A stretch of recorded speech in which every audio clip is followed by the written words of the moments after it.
Bon, cette fois c'est fini, plus personne ne pourra dire on ne voit jamais le pasteur. Ces temps-ci, vous en voyez 5.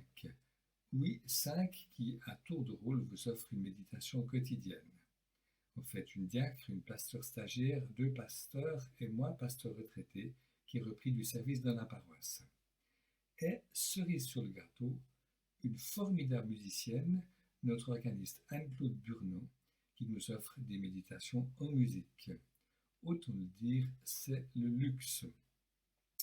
En fait, blague à part, c'est vrai que les temps sont vraiment difficiles, bien des choses importantes nous manquent, les rencontres, les célébrations, pour de très nombreux employés ou indépendants, leur travail, pour des milliers d'écoliers, leur classe d'école.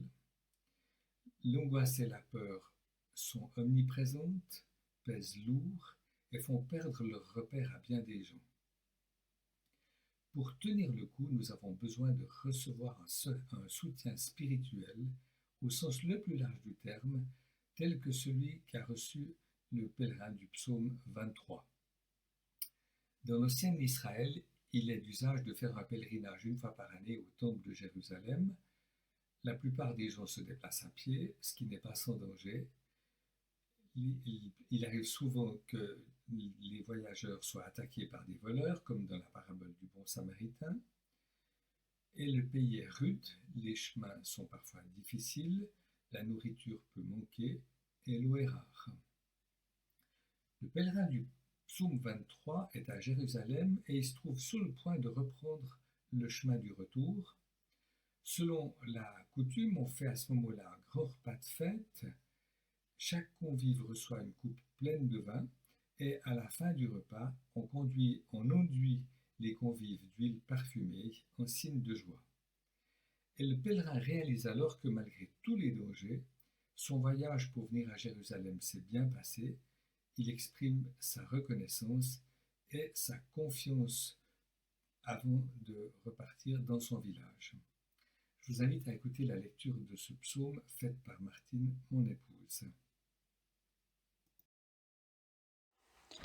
Le Seigneur est mon berger, je ne manque de rien. Sur de frais herbages, il me fait coucher. Près des eaux du repos, il me mène, il me ranime. Il me conduit par les bons sentiers pour l'honneur de son nom.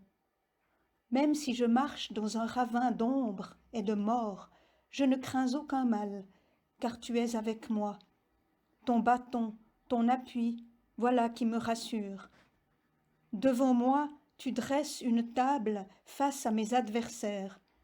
Tu parfumes d'huile ma tête, ma coupe est enivrante. Oui, bonheur et fidélité me poursuivent tous les jours de ma vie, et je reviendrai à la maison du Seigneur pour de longs jours. L'expérience de ce pèlerin est universelle.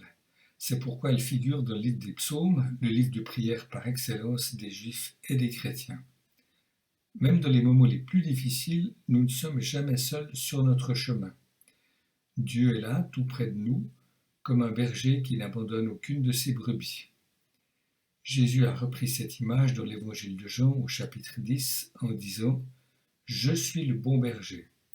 Le bon berger donne sa vie pour ses brebis. » Cette parole prend tout son sens dans le temps du carême, ce temps de préparation à Pâques.